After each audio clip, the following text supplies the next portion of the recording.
नमस्कार साथियों, आज फिर मैं हाजिर हूँ राजस्थान कला संस्कृति का एक बहुत महत्वपूर्ण शीर्षक लेकर। राजस्थान के संतों के शीर्षक के अंदर मैं निर्गुण भक्ति धारा के उन महान संतों की चर्चा करने वाला हूँ जिन्होंने भक्ति आंदोलन के दौरान राजस्थान के अंदर आम जनमानस के विचारों पर प्रहार करने का प्रयास किया, जिन्होंने आम जनमानस की सोच को बदलने का प्रयास किया और जिन्होंने आडंबरों का, मूर्ति पूजा का विरोध करते हुए निर्गुण निराकार पर ब्रह्म की बात करी। मैं ऐसे ही महान संतों की श्रृंखला के अंदर आपको लेकर चलूंगा। राजस्थान के अंदर अगर महान भक्ति संतों की बात की जाती है तो सबसे शुरुआती भक्ति संत के रूप में संत धन्ना और संत पीपा जी का नाम आता है। विद्यार्थियों, राजस्थान के मशहूर संतों की श्रृंखला के अंदर अगर हम प्रारंभिक कड़ी के अंदर चलेंगे तो आपको जानकारी हो, प्रारंभिक कड़ी के अंदर दो संतों का नाम विशेष रूप से आता है। एक संत धन्ना जी, संत धन्ना जी जाट, आपको जानकारी हो, धुवन गांव टोंक के रहने वाले संत धन्ना, जिनका जिक्र भी मैं करने वाला हूं। और दूसरे संत राजस्थान के महान भक्ति संतों के अंदर संत पीपा जी का नाम मैं जो है वो लेने वाला हूं। धन्ना जी और पीपा जी, आपको जानकारी हो, धन्ना जी जहां जाट परिवार से संबंध रखते थे, पीपा जी राजपूत खींची परिवार से संबंध रखते थे। धन्ना जी और पीपा जी राजस्थान के शुरुआती महान भक्ति संत हुए। और अगर थोड़ा सा गौर करेंगे, धन्ना जी का जन्म 1415 के अंदर है, पीपा जी का जन्म 1425 के अंदर है। कहने का मतलब दोनों ही 15वीं शताब्दी के महान भक्ति संत है। दोनों के ही गुरु का नाम संत रामानंद है। दोनों के ही गुरु कौन है? संत रामानंद। और दोनों ने ही काशी जाकर, वाराणसी जाकर या बनारस जाकर हम कह सकते हैं इन्होंने संत रामानंद से दीक्षा प्राप्त की। यानी चाहे वो संत धन्ना हुए, चाहे वो संत पीपा जी हुए, दोनों ने संत रामानंद से काशी जाकर शिक्षा और दीक्षा प्राप्त की। दोनों ही रामानंद जी के शिष्य हुए। लेकिन मुख्य बात यह भी है कि संत रामानंद जहां सगुण भक्ति धारा से संबंध रखते थे, वहीं संत धन्ना और संत पीपा ये दोनों ही कौन सी भक्ति धारा से संबंध रखते थे? ये दोनों ही निर्गुण भक्ति धारा से संबंध रखते थे और ये दोनों निर्गुण निराकार पर ब्रह्म की बात करते थे। आपको जानकारी हो, राजस्थान में पहला महान भक्ति संत किसे माना जाए, ये सवाल बड़ा जो है वो चर्चा में रहता है। हमारे कई विद्यार्थी संत धन्ना को मानते हैं, कई विद्यार्थी संत पीपा जी को मानते हैं। चाहे आप संत धन्ना जी को माने और चाहे वो संत पीपा जी को माने, मैं एक कहना ये चाहूंगा कि राजस्थान के अंदर भक्ति आंदोलन का श्री गणेश वैसे संत धन्ना के द्वारा संत रामानंद से शिक्षा दीक्षा लेकर हुआ, मगर संत धन्ना जाट किसान थे और संत पीपा जी ये राजपूत और राजघराने से संबंध रखने के कारण, आपको ध्यान हो, गागरौन के राजघराने से संबंध रखने के कारण पीपा जी की ख्याति दूर दूर तक फैल गई और इसलिए पीपा जी का नाम ज्यादा लोकप्रिय हो गया। तो हमारे कई विद्वान ये कह देते हैं कि संत पीपा जी राजस्थान में भक्ति आंदोलन के जनक। मैं आपको बताऊंगा, ये सवाल हालांकि मत और मतांतर का है और इसलिए परीक्षा के अंदर भी आमतौर पर परीक्षा के सवाल से बचने का प्रयास करते हैं।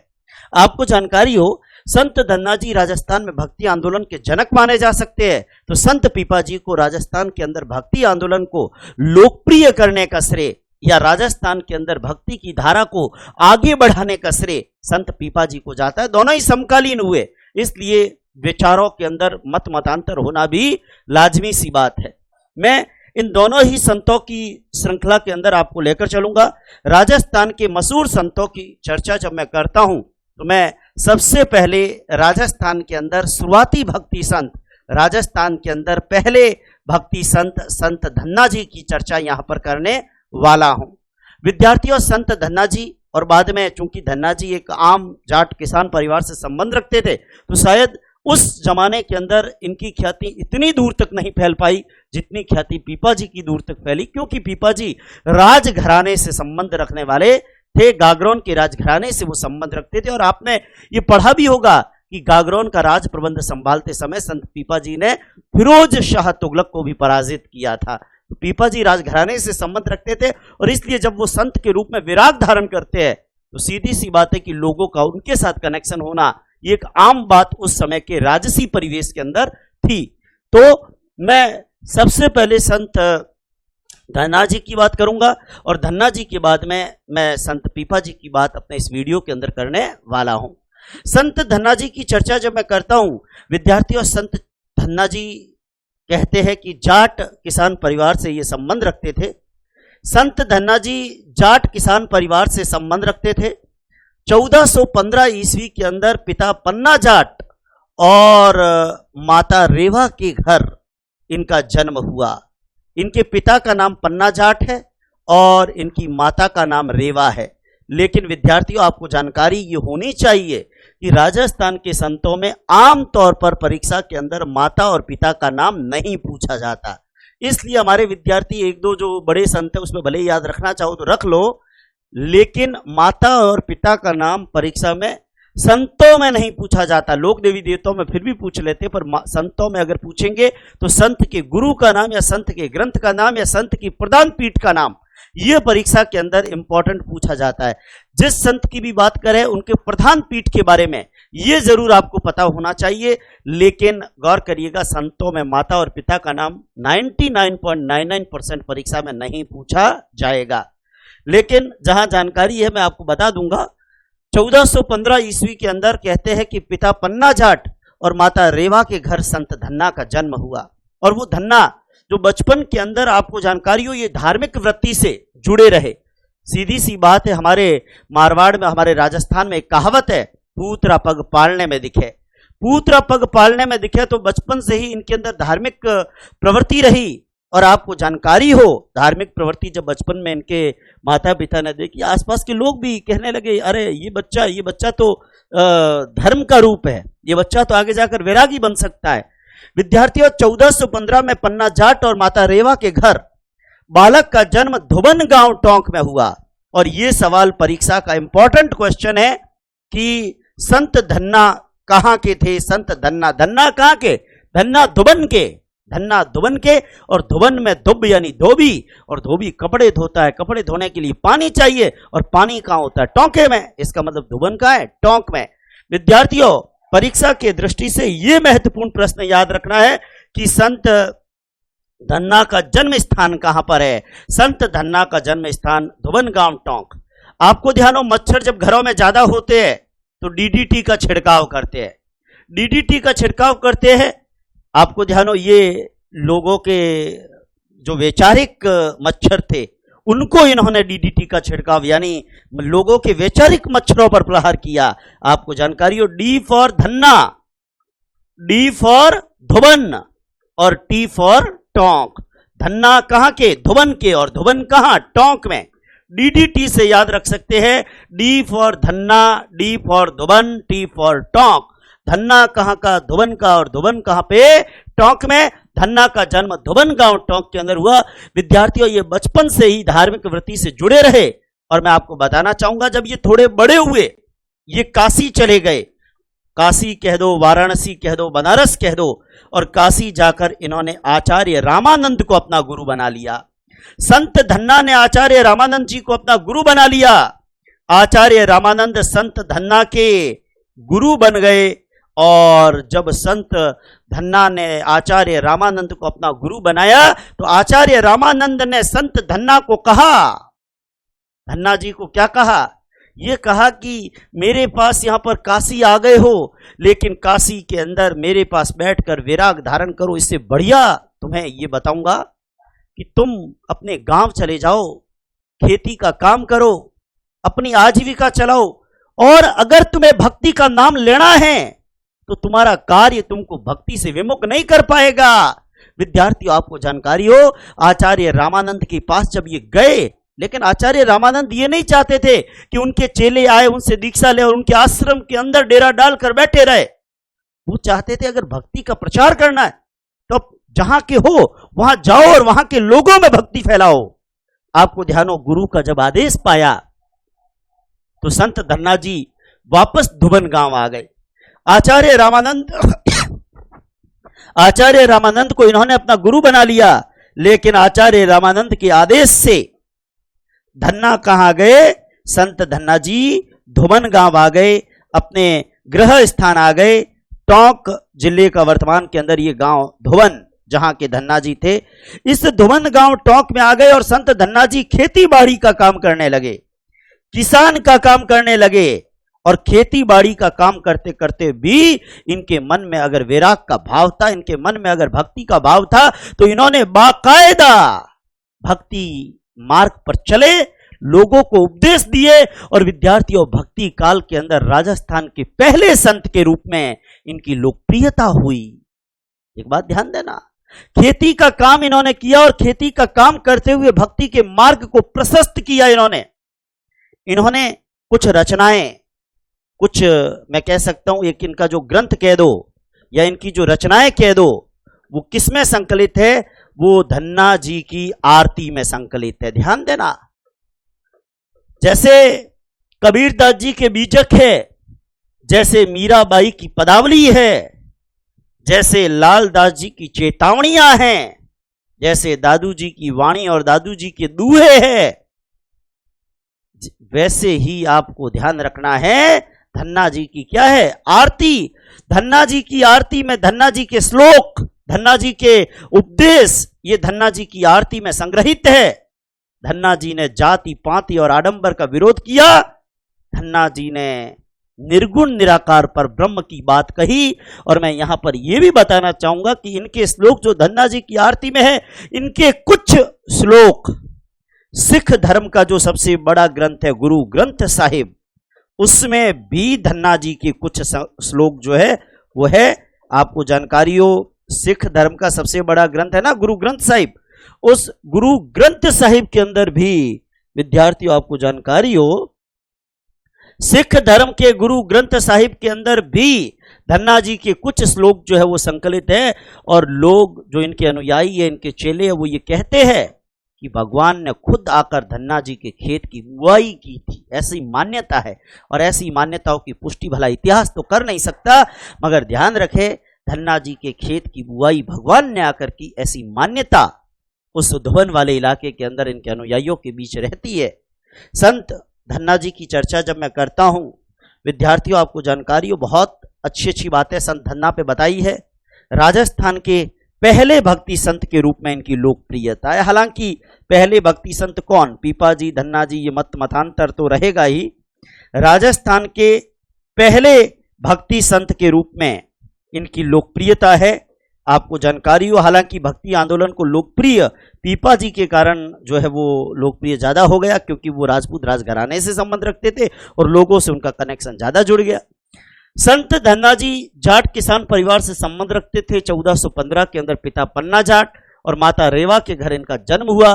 धन्ना कहाँ के? धन्ना धुवन के, और धुवन कहाँ? टोंक में, DDT, धन्ना धुवन टोंक। काशी गए, आचार्य रामानंद को गुरु बनाया, गुरु का आदेश पाया और गुरु का आदेश पाकर ये धन्ना जी वापस आ गए धुवन गांव। और धुवन गांव में वापस आकर और ये कहते हैं कि खेती बाड़ी का काम करने लगे। और खेती बाड़ी का काम करने के अलावा इन्होंने भगवान का नाम लिया, लोगों को भक्ति की राह दिखाई, लोगों के विचारों में परिवर्तन का प्रयास किया। और इन्होंने जो दोहे, जो श्लोक लिखे, वो इनके ग्रंथ धन्ना जी की आरती में संकलित। और इनके कुछ श्लोक आपको जानकारी हो, वो संकलित है गुरु ग्रंथ साहिब के अंदर भी। संत धन्ना जी राजस्थान के पहले भक्ति संत के रूप में लोकप्रिय हो गए।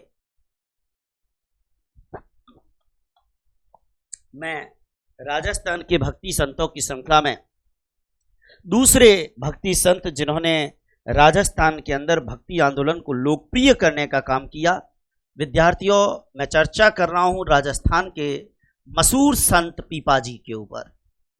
राजस्थान के मशहूर संत पीपा जी के ऊपर मेरी चर्चा हो रही है। और पीपा जी पे चर्चा करता हूं तो आपको जानकारी हो, धन्ना जी का जन्म 1415 में हुआ और पीपा जी का जन्म 1425 के अंदर हुआ। जरा ध्यान देना, आपको जानकारी हो, पीपा जी का जन्म हुआ 1425 के अंदर। महत्वपूर्ण बात आपको जानकारी हो, पीपा जी का जन्म कब हुआ? 1425 के अंदर।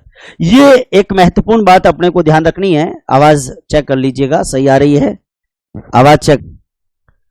राजस्थान के महान भक्ति संत पीपा जी की बात जब मैं करता हूं तो अपने को ध्यान रखना है कि संत पीपा जी का समय 1425 से लेके और आपको जानकारी हो 1484 तक का समय संत पीपाजी का है।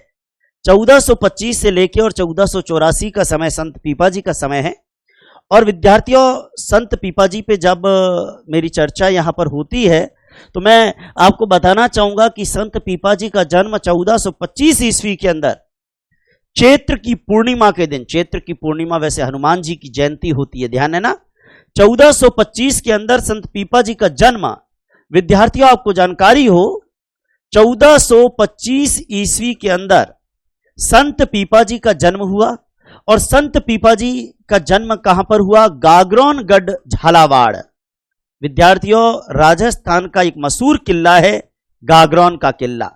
और जब मैं राजस्थान के इस मशहूर किले गागरोन की बात करता हूं तो आपको जानकारी हो ये जो किला है गागरोन का, ये काली सिंध और आहू के संगम पर स्थित किला है।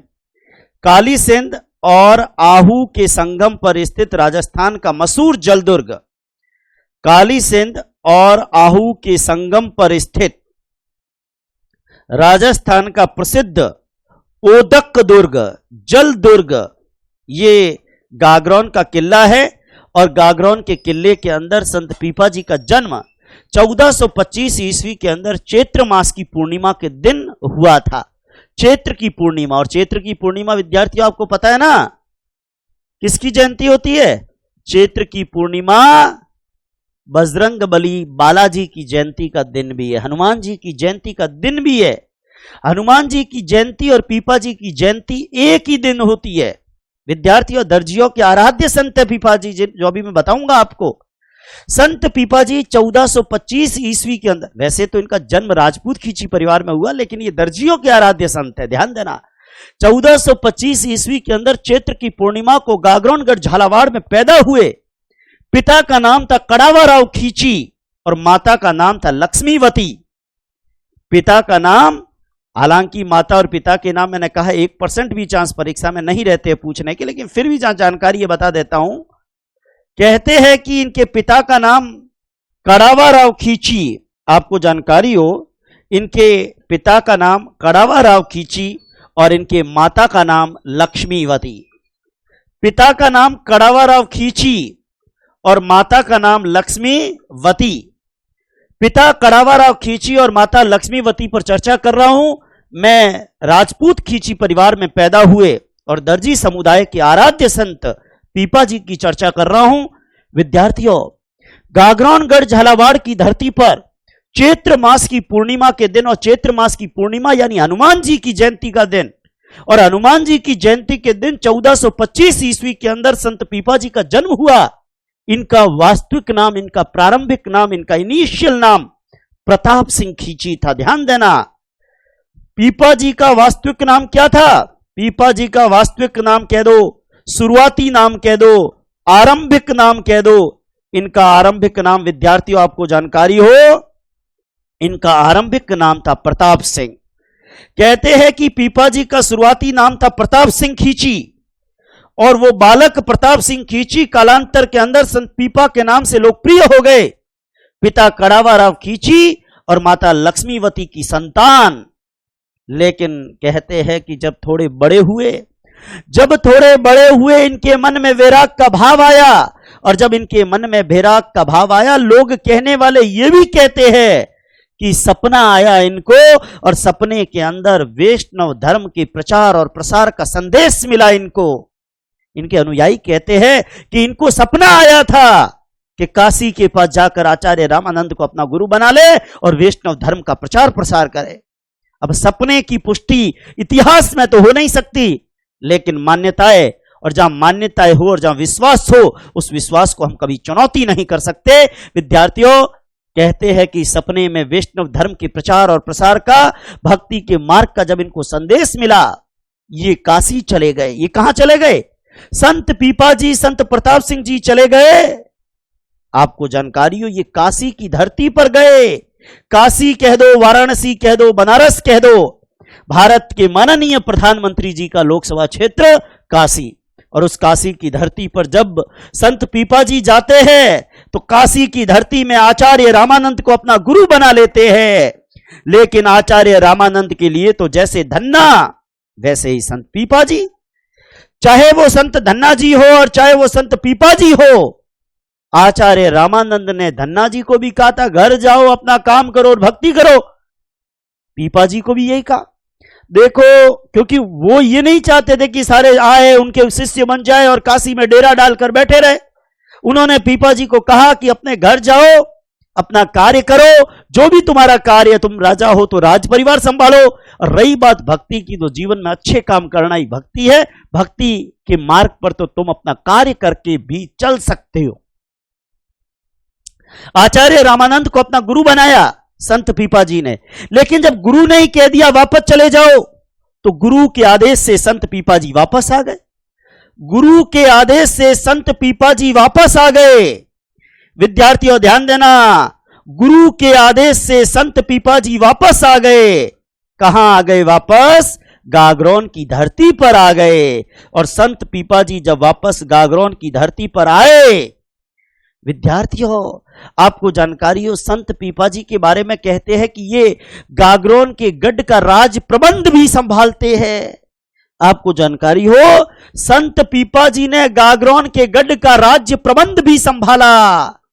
परीक्षा में प्रश्न आता है, संत पीपा जी जब गागरोन के राज प्रबंध को संभालते हैं, जब गागरोन घराने की राजगद्दी पर बैठते हैं, तो गागरोन का राज प्रबंध संभालते समय इन्होंने किसको पराजित किया था? इन्होंने फिरोज तुगलक, वही फिरोज तुगलक जो भारतीय इतिहास में आपने पढ़ा होगा, ब्राह्मणों पर जजिया कर लगाने वाला फिरोज तुगलक, फिरोज शाह तुगलक को इन्होंने पराजित किया।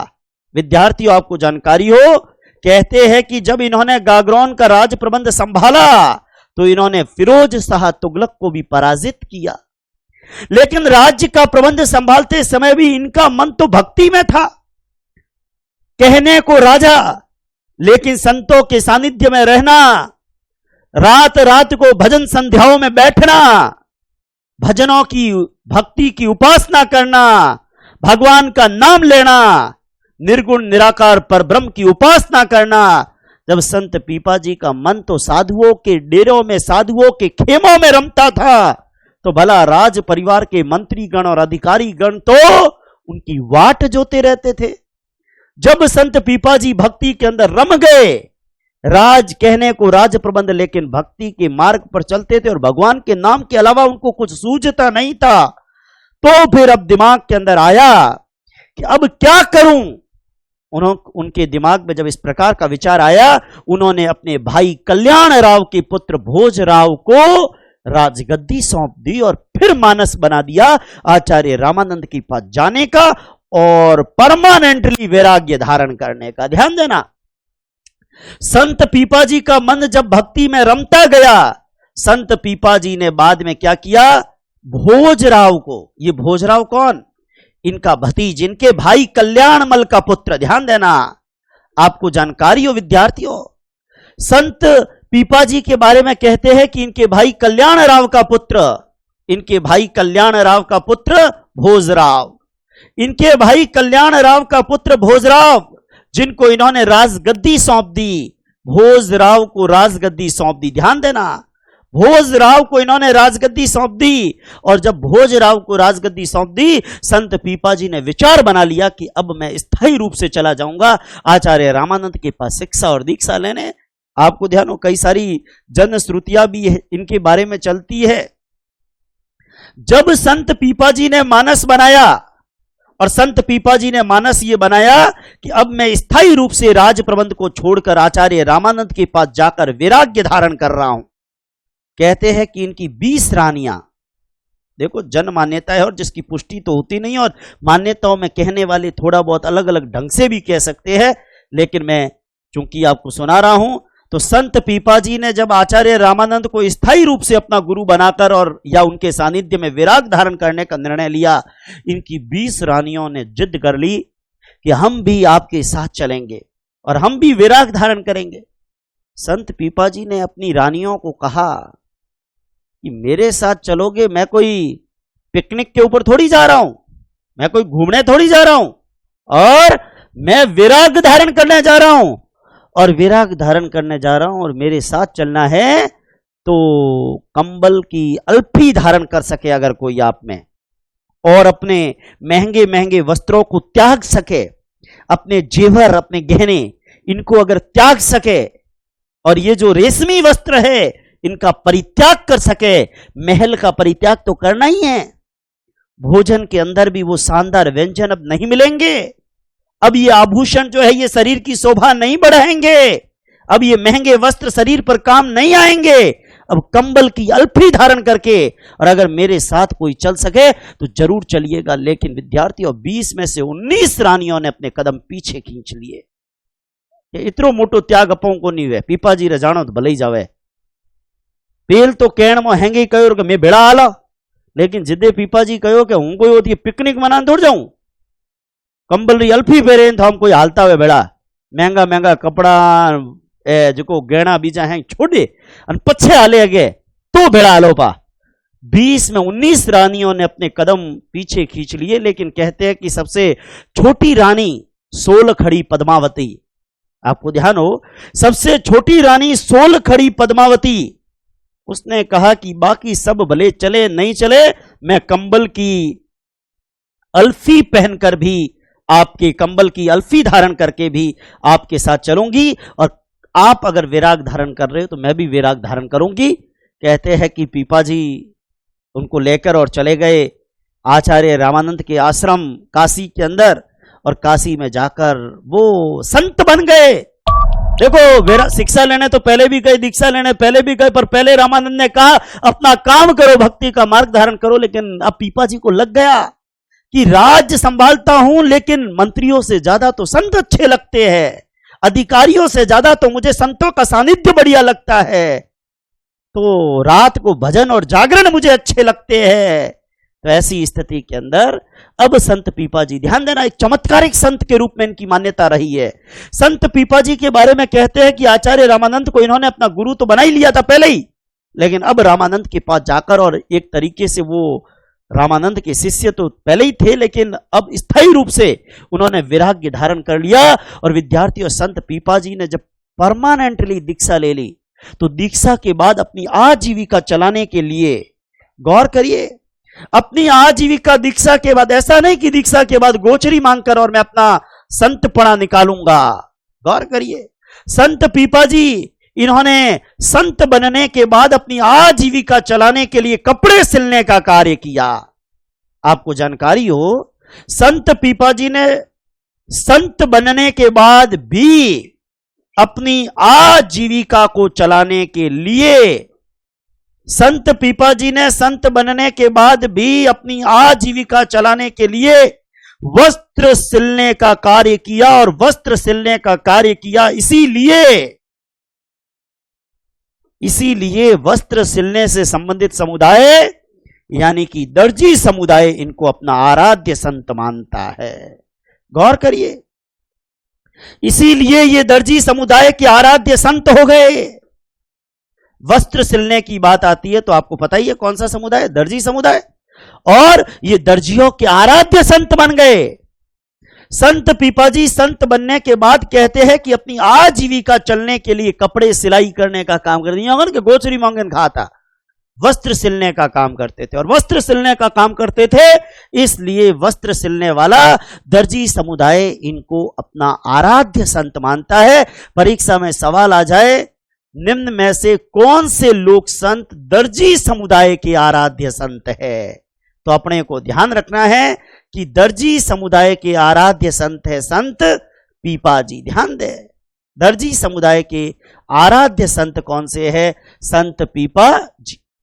संत पीपाजी के बारे में आपको जानकारी हो, कहते हैं कि संत पीपाजी टोडा गांव टोंक में भी रहे। ध्यान देना, संत पीपाजी टोडा गांव टोंक के अंदर भी रहे, और टोडा गांव टोंक में संत पीपाजी की गुफा है।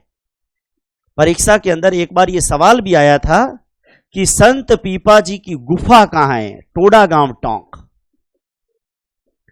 संत पीपाजी जिस गुफा में रहे वो गुफा कहां है, वो गुफा है टोडा गांव टोंक। कहते हैं कि इसी गुफा के अंदर, टोडा गांव टोंक के अंदर भजन करते हुए, भक्ति करते हुए ही ये देवलोक गमन हो गए। ध्यान देना, इसी टोडा गांव टोंक के अंदर जो गुफा है, जिसको पीपा जी की गुफा कहते हैं, पीपा जी की गुफा के अंदर, टोडा गांव टोंक के अंदर आपको जानकारी हो, इनकी जो गुफा है वहां पर ये देवलोक गमन हो गए। लेकिन गौर करिएगा, इनका जो स्मारक या इनकी जो छतरी है, पीपा जी की छतरी, अंतिम संस्कार निश्चित रूप से जन्म स्थान पास में ही है, झालावाड़ का गागरौन। तो पीपा जी की जो छतरी है वो है गागरौनगढ़ झालावाड़। पीपा जी की छतरी कहां है? गागरौन झालावाड़। परीक्षा में सवाल आ जाए पीपा जी की गुफा कहां है? टोडा गांव टोंक। पीपा जी की छतरी कहां है? गागरौन झालावाड़। पीपा जी का जन्म स्थान कहां है? गागरौन झालावाड़।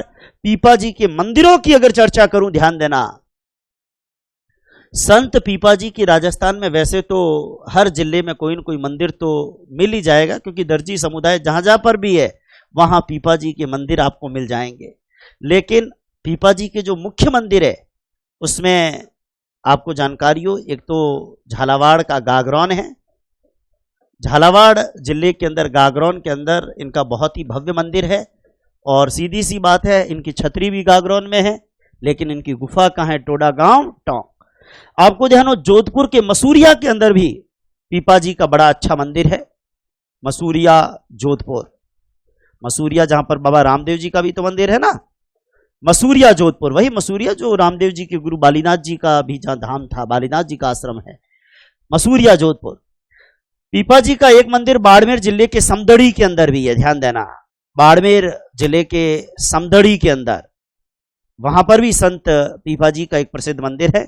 तो पीपा जी के राजस्थान में वैसे तो कई मंदिर है, लेकिन गागरौन का मंदिर, समदड़ी का मंदिर, आपको जानकारी हो, गागरौन का मंदिर है, समदड़ी का मंदिर है, मसूरिया धाम का मंदिर है, ये पीपा जी के बहुत ही प्रसिद्ध मंदिर है। विद्यार्थियों, आपको जानकारी हो, इनका देवलोक गमन जो हुआ था ना, वो भी तिथि रामनवमी की थी। ध्यान देना, रामनवमी के दिन ये देवलोक गमन हो गए थे। और हनुमान जी की जयंती, देखो हनुमान जी की जयंती के दिन जन्म और रामनवमी के दिन देवलोक गमन, कैसा बड़ा संयोग है हनुमान जी और राम जी। गौर करिएगा, जाति पाति और आडंबरों का विरोध करने वाले ये चमत्कारिक संत पीपा जी, जिनकी चर्चा मैंने की, राजस्थान के अंदर संत पीपा जी ने जितना भक्ति आंदोलन को आगे बढ़ाया, गौर करिए, क्योंकि आचार्य रामानंद तो वैसे सगुण भक्ति धारा के थे, लेकिन राजस्थान के अंदर 15वीं शताब्दी में निर्गुण भक्ति धारा से संबंधित जिस संत ने भक्ति आंदोलन को लोकप्रिय करने का कार्य किया, भक्ति की धारा को आगे बढ़ाने का काम किया, वो राजस्थान के गागरौनगढ़ झालावाड़ से खींची राज परिवार से संबंध रखने वाले संत पीपा जी है। निश्चित रूप से आपको संत धन्ना जी के बारे में भी समझ में आया होगा, संत पीपा जी के बारे में भी समझ में आया होगा। आपको जानकारी हो, मैं संत धन्ना जी और संत पीपा जी के बाद में राजस्थान के एक और भक्ति संत के ऊपर आपको लेकर आ रहा हूं, और राजस्थान के एक और भक्ति संत पर मैं लेकर आऊं, संत जाम्भोजी की चर्चा अगली कड़ी के अंदर मैं करने वाला हूं। लेकिन संत जाम्भोजी की चर्चा हम करेंगे अगले वीडियो के अंदर, जिसमें संत जाम्भोजी, हरिदास जी निरंजनी और संत जसनाथ जी का जिक्र हम करने वाले हैं। धन्यवाद। जय हिंद, जय भारत।